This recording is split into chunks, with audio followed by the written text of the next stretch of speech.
15 best open hitters in the new generation. Sinong top 1 mo? Belen o kanino?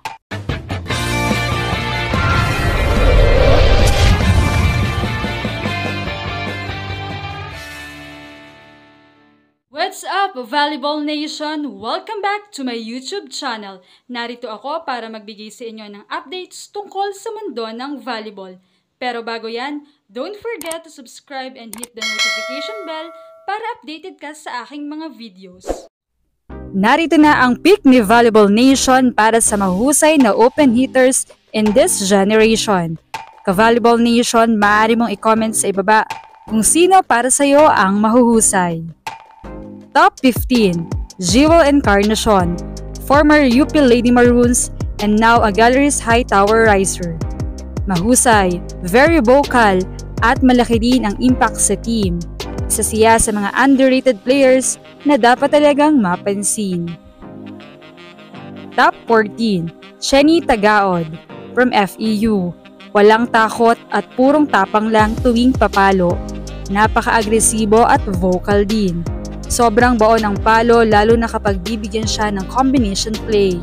95% ay puntos sa team.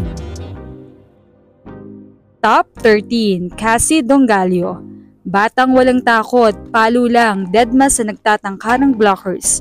Kahit saang posisyon, tatanggapin niya at magdi-deliver siya at kayang buhatin ng team. Wala of now nga ay naharap sila sa usap-usapan dahil isa siya sa mga lumipat from UE to UP at very sure na hindi siya makikita this season 87.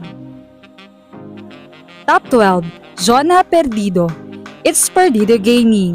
Uutakan ka talaga. The off the black queen. Walang takot. Papacheck out talaga ang bola.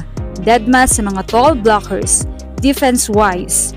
Sayang nga lang at hindi siya makakalaro this coming season dahil sa injury. Top 11, Trisha Genesis. Scoring machine talaga si Trisha, dala ang buong Adamson. Grabe ang laban nila sa Ateneo during season 84. Bakbakan malala sila ni Faith Nesperos. Kahit nga may mga tall blockers, talagang walang takot pumalo. Ngayon ay naglalaro siya sa Capital at isa na rin sa nagko-contribute sa team. Top 10, Alea Malaluan. Mautak din si Alea, mahaba rin pumalo at pinag-iisipan ang atake.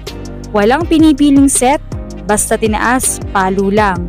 Napakahusay rin sa reception, hindi mo gustuhin i-target kasi ipa-perfect receive ka lang yan.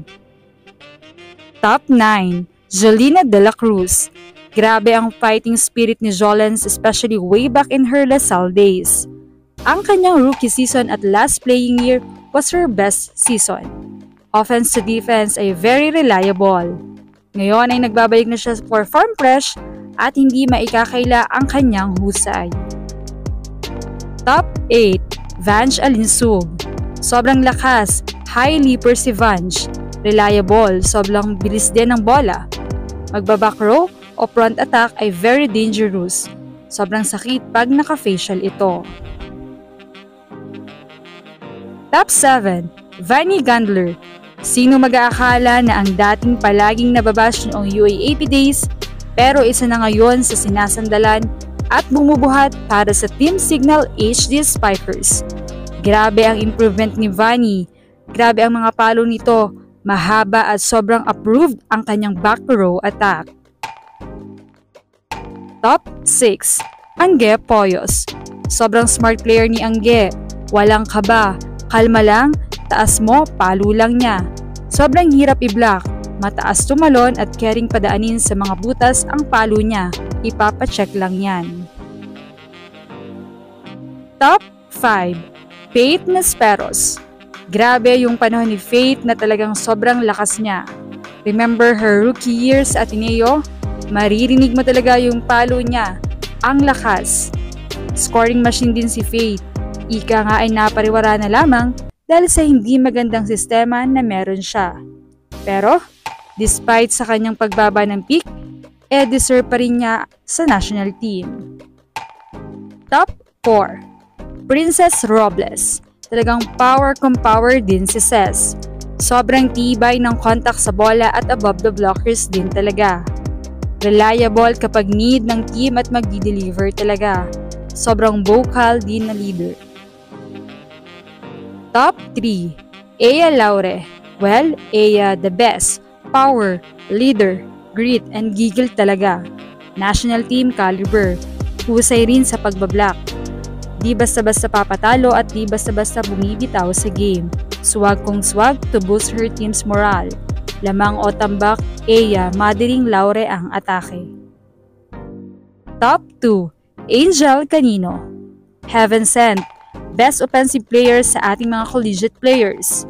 Sobrang lakas pumalo plus her height.